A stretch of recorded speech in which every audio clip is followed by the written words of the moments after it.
ಅಯೋಧ್ಯೆ ರಾಮ ಮಂದಿರದಲ್ಲಿ ದೇಣಿಗೆ ಕಳ್ಳತನ ಪ್ರಕರಣಕ್ಕೆ ಸಂಬಂಧಪಟ್ಟಂತೆ ನಾಳೆ ಅಯೋಧ್ಯೆಯಲ್ಲಿ ರಾಮ ಮಂದಿರ ಟ್ರಸ್ಟ್ ಮೀಟಿಂಗ್ ಅನ್ನು ಕರೆಯಲಾಗಿದೆ. ಮಧ್ಯಾಹ್ನ 3 ಗಂಟೆಗೆ ಮುಖ್ಯ ಸಂಕೀರ್ಣದಲ್ಲಿ ಸಭೆ ನಡೆಸಲಾಗುತ್ತೆ. ರಾಮ ಜನ್ಮಭೂಮಿ ತೀರ್ಥಕ್ಷೇತ್ರ ಟ್ರಸ್ಟ್ನ ಪ್ರಮುಖರು ಈ ಸಭೆಯಲ್ಲಿ ಭಾಗಿಯಾಗ್ತಾ ಇದ್ದಾರೆ. ಅಯೋಧ್ಯೆ ರಾಮ ಮಂದಿರದಲ್ಲಿ ದೇಣಿಗೆ ಕಳ್ಳತನ ಪ್ರಕರಣಕ್ಕೆ ಸಂಬಂಧಪಟ್ಟಂತೆ ನಾಳೆ ಅಯೋಧ್ಯೆಯಲ್ಲಿ ರಾಮ ಮಂದಿರ ಟ್ರಸ್ಟ್ನ ಸಭೆಯನ್ನು ನಡೆಸಲಾಗ್ತಾ ಇರುವಂಥದ್ದು. ಮಧ್ಯಾಹ್ನ 3 ಗಂಟೆಗೆ ಮುಖ್ಯ ಸಂಕೀರ್ಣದಲ್ಲಿ ಸಭೆಯನ್ನು ಕರೆಯಲಾಗಿದೆ. ರಾಮ ಜನ್ಮಭೂಮಿ ತೀರ್ಥ ಕ್ಷೇತ್ರ ಟ್ರಸ್ಟ್ನ ಪ್ರಮುಖರು ಸಭೆಯಲ್ಲಿ ಭಾಗಿಯಾಗ್ತಾ ಇದ್ದಾರೆ. ಮುಂದೆ ಯಾವ ರೀತಿಯಾಗಿ ಕ್ರಮ ತೆಗೆದುಕೊಳ್ಬೇಕು, ಟ್ರಸ್ಟ್ನ ಯಾವ ರೀತಿಯಾಗಿ ಮುಂದುವರಿಸಿಕೊಂಡು ಹೋಗಬೇಕು, ಯಾರು ಅಧ್ಯಕ್ಷರಾಗಬೇಕು, ಯಾವ ರೀತಿಯಾಗಿ ಈ ಹಣಕಾಸು ವ್ಯವಹಾರವನ್ನು ನೋಡಿಕೊಳ್ಬೇಕು ಅನ್ನೋ ನಿಟ್ಟಿನಲ್ಲಿ ಈ ಸಭೆಯನ್ನು ನಡೆಸಲಾಗ್ತಾ ಇರುವಂಥದ್ದು. ನಾಳೆ ರಾಮ ಜನ್ಮಭೂಮಿ ತೀರ್ಥಕ್ಷೇತ್ರ ಟ್ರಸ್ಟ್ನ ಪ್ರಮುಖರು ಭಾಗಿಯಾಗ್ತಾ ಇದ್ದಾರೆ. ನಾಳೆ 3 ಗಂಟೆಗೆ ಈ ಒಂದು ಸಭೆಯನ್ನು ಕರೆಯಲಾಗಿರುವಂಥದ್ದು. ಪ್ರಮುಖರು ಈ ಒಂದು ಸಭೆಯಲ್ಲಿ ಭಾಗಿಯಾಗ್ತಾ ಇದ್ದಾರೆ. ಸಭೆಯಲ್ಲಿ ಪ್ರಮುಖವಾಗಿ ದೇಣಿಗೆ ಹಣ ಕಳ್ಳತನ ಪ್ರಕರಣಕ್ಕೆ ಸಂಬಂಧಪಟ್ಟಂತೆ, ಜೊತೆಗೆ ಮುಂದೆ ಈ ರೀತಿಯಾದಂತಹ ತಪ್ಪುಗಳು ಆಗದ ರೀತಿಯಲ್ಲಿ ಯಾವ ರೀತಿಯಾಗಿ ನೋಡ್ಕೊಳ್ಬೇಕು, ಯಾವ ರೀತಿಯ ಕ್ರಮ ತೆಗೆದುಕೊಳ್ಬೇಕು, ಇದೆಲ್ಲದರ ಬಗ್ಗೆ ನಾಳಿನ ಸಭೆಯಲ್ಲಿ ಚರ್ಚೆಯನ್ನು ನಡೆಸಲಾಗುತ್ತೆ.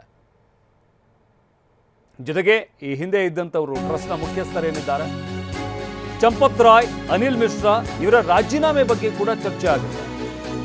ಬೈಲಾಗಳ ಪ್ರಕಾರ ಇಬ್ಬರ ರಾಜೀನಾಮೆ ಅಂಗೀಕಾರವಾಗುವಂತಹ ಸಾಧ್ಯತೆ ಇದೆ. ಈಗಾಗಲೇ ರಾಜೀನಾಮೆ ಕೊಟ್ಟಿದ್ದಾರೆ, ಅದನ್ನು ಅಂಗೀಕರಿಸುವಂತಹ ಸಾಧ್ಯತೆ ಇದೆ.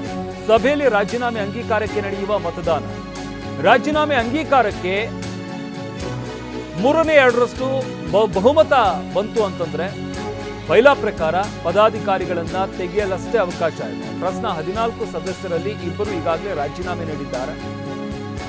ಬಾಕಿ ಉಳಿದ 12 ಟ್ರಸ್ಟಿಗಳ ಅಭಿಪ್ರಾಯ ಮತ ನಿರ್ಣಾಯಕವಾಗುತ್ತೆ. 3/2 ಭಾಗ ಅಂದರೆ 12 ಉಳಿದ ಮತಗಳಿರುವಂಥದ್ದು. 12ರಲ್ಲಿ 8 ಜನ ಏನಾದರೂ ಇವರ ವಿರುದ್ಧವಾಗಿ ವೋಟ್ ಹಾಕಿದ್ರು ಅಂತಂದರೆ, ಅಂದರೆ ರಾಜೀನಾಮೆಯನ್ನು ಅಂಗೀಕರಿಸಬೇಕು ಅಂತ 8 ಜನ ಅಭಿಪ್ರಾಯ ಪಟ್ಟರು ಅಂತಂದರೆ ಇವರ ರಾಜೀನಾಮೆ ನಾಳೆ ಅಂಗೀಕಾರವಾಗುತ್ತೆ. RSSನ ಭಯ್ಯಾಜಿ ಜೋಶಿ, VHPಯ ದಿನೇಶ್ ಚಂದ್ರ, ಬಜರಂಗ ದಳದ ಲಾಲ್ ಬಗಡಾ ವಿಶೇಷ ಆಹ್ವಾನಿತರು. ಇವರೆಲ್ಲರೂ ಕೂಡ ವಿಶೇಷ ಆಹ್ವಾನಿತರಿದ್ದಾರೆ. ಇದ್ರ ಜೊತೆಗೆ ಟ್ರಸ್ಟ್ನ ಸದಸ್ಯರು 14 ಜನ ಇರುವಂಥದ್ದು. 14 ಜನರಲ್ಲಿ ಈಗಾಗಲೇ ಪ್ರಮುಖರು ಚಂಪತ್ ರಾಯ್ ಹಾಗೆ ಮತ್ತೊಬ್ಬರು, ಇವರಿಬ್ಬರು ಕೂಡ ರಾಜೀನಾಮೆಯನ್ನು ಕೊಟ್ಟಿರುವಂಥದ್ದು. ಅನಿಲ್ ಮಿಶ್ರಾ, ಚಂಪತ್ ರಾಯ್, ಅನಿಲ್ ಮಿಶ್ರಾ ಇಬ್ಬರು ಕೂಡ ರಾಜೀನಾಮೆ ಕೊಟ್ಟಿದ್ದಾರೆ. ಇನ್ನು ಮಿಕ್ಕಂತಹ 12 ಸದಸ್ಯರು, ಅದರಲ್ಲಿ 3/2 ಭಾಗದಷ್ಟು ಬಹುಮತ ಬಂತು ಅಂದರೆ ಅವರ ರಾಜೀನಾಮೆ ಅಂಗೀಕಾರ ಆಗುತ್ತೆ.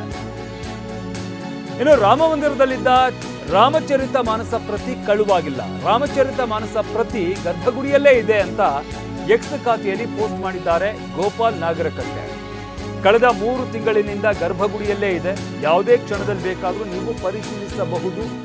ನಿವೃತ್ತ IAS ಅಧಿಕಾರಿ ಲಕ್ಷ್ಮೀನಾರಾಯಣ ಇದನ್ನ ಪರಿಶೀಲಿಸಬಹುದು ಅಂತ ಎಕ್ಸ್ ಖಾತೆಯಲ್ಲಿ ಪೋಸ್ಟ್ ಮಾಡಿದ್ದಾರೆ ಗೋಪಾಲ್ ನಾಗರಕಟ್ಟೆ. ಅಂದರೆ ಇದು ಕೂಡ ಕಳ್ಳತನ ಆಗಿತ್ತು ಅನ್ನೋ ಆರೋಪ ಕೇಳಿ ಬಂದಿತ್ತು. ಆದರೆ ಇಲ್ಲ, ರಾಮಚರಿತ ಮಾನಸ ಕಳ್ಳತನ ಆಗಿಲ್ಲ ಅಂತ ಸ್ಪಷ್ಟನೆ ನೀಡಿದ್ದಾರೆ. कौन कौन शामिल होगा सर मंदिर में? कहाँ पे होगी? कौन कौन अध्यक्षता करेगा सर? अध्यक्षता कौन करेगा सर इसकी? गोपाल जी बता दीजिए।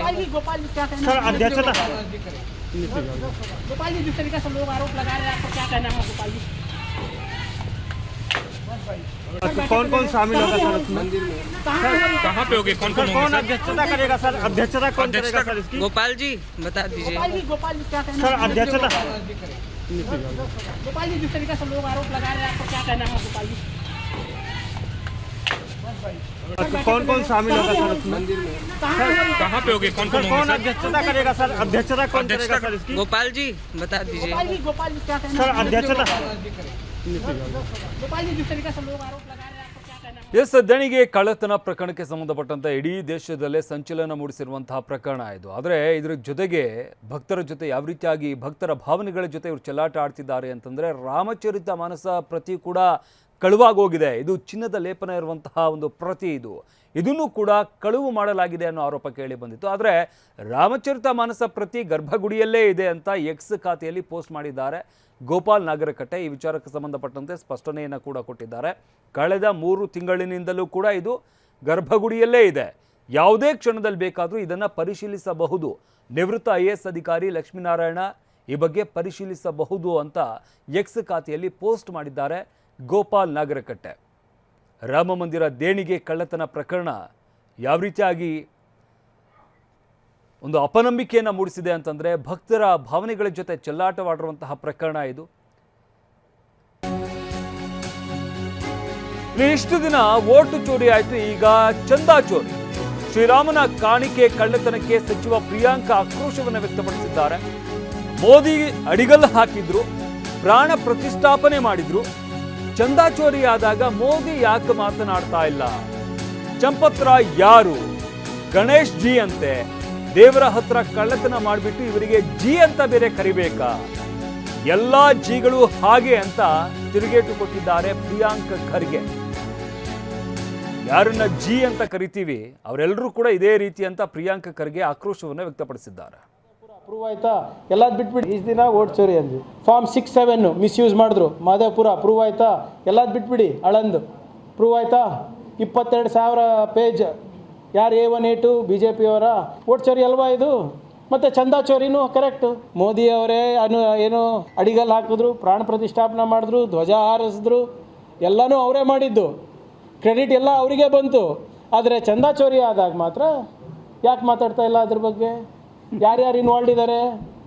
ನಮ್ಮ 1 2 3 ಚಂಪಕ್ರಾಯ್ ಯಾರು? ನಿಮ್ಮ ಯಾವುದು ಗಣೇಶ್ ಜಿ ಅಂತೆ ಸರ್. ಇವರಿಗೆಲ್ಲ ದೇವ್ರ ಹತ್ರ ಕಳ್ತನ ಮಾಡಿಬಿಟ್ಟು ಜಿ ಬೇರೆ ಇವರಿಗೆ. ಕರ್ನಾಟಕದ ಹೆಸರು ಹಾಳು ಮಾಡೋಕ್ಕೆ ಬಂದಿರೋದು ಇವರು. ಮತ್ತು ಇನ್ನೊಬ್ಬ ಮಿಶ್ರಾ, ಹಾಂ, ಎಲ್ಲ ಜಿಗಳೇ, ಎಲ್ಲ ಜಿನೂ ಹಿಂಗೆ ರೀ. ಮೋಹನ್ ಜಿ, ಹೊಸಬಾಳೆ ಜಿ ಎಲ್ಲ ಈಗ ಸಮಾಜದಲ್ಲಿ ವಿಷ ಬೀಜ ಬಿಟ್ಬಿಟ್ಟು ಜಿ ಬೇರೆ ಅನ್ಸ್ಕೊಳೋದು ಇವರು. ಬಿಟ್ಬಿಡಿ.